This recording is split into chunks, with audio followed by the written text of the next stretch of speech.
Hello friends, എൻ്റെ പുതിയ വീഡിയോയിലേക്ക് നിങ്ങൾക്ക് ഏവർക്കും സ്വാഗതം.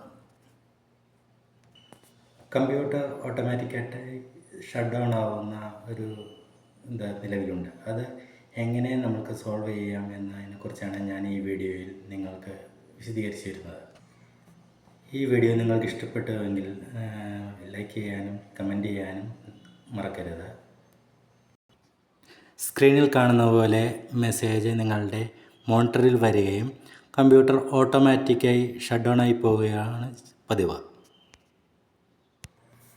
ഈ പ്രോബ്ലം എൻ്റെ കമ്പ്യൂട്ടറിലുണ്ടായപ്പോൾ ഞാൻ ആദ്യം കമ്പ്യൂട്ടർ ഫോർമാറ്റ് ചെയ്തു. പക്ഷേ ഫോർമാറ്റ് ചെയ്തിട്ട് രണ്ടാമത് തുടങ്ങിയപ്പോഴും ഇതിനൊരു സൊല്യൂഷൻ കണ്ടെത്താൻ പറ്റിയില്ല. പിന്നെ ഇതിൻ്റെ മെമ്മറി കാർഡ് ക്ലിയർ ചെയ്തു. പിന്നെ അതിൻ്റെ CMOS ബാറ്ററി അതും ക്ലിയർ ചെയ്ത് വെച്ചു. എന്നിട്ടും എൻ്റെ ഈ കമ്പ്യൂട്ടറിൻ്റെ ഈ പ്രശ്നം സോൾവ് ആയില്ല.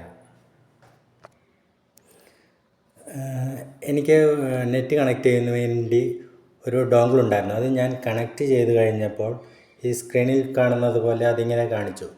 പിന്നെ അത് ഇടയ്ക്കിടയ്ക്ക് ഡിസ്കണക്റ്റായി പോവുകയും ചെയ്യുന്നുണ്ടായിരുന്നു.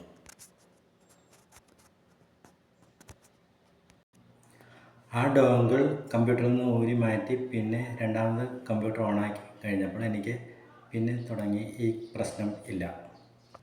മുമ്പ് ഞാൻ കമ്പ്യൂട്ടർ ഓണാക്കി ഏകദേശം 1 മണിക്കൂർ കഴിയുമ്പോൾ തന്നെ ഈ മെസ്സേജ് കാണിച്ചിട്ട് സിസ്റ്റം ഷട്ട് ഡൗൺ ചെയ്യുമായിരുന്നു. ഓട്ടോമാറ്റിക്കായിട്ട് ഷട്ട് ഡൗൺ ആയിരുന്നു. ആ കംപ്ലൈൻ്റായ ഡോങ്കിൾ മാറ്റിക്കഴിഞ്ഞതിന് ശേഷം എൻ്റെ കമ്പ്യൂട്ടറിന് പിന്നെ ഓട്ടോമാറ്റിക്കായിട്ട് ഓഫാകുന്നൊരു പ്രശ്നം വന്നിട്ടില്ല.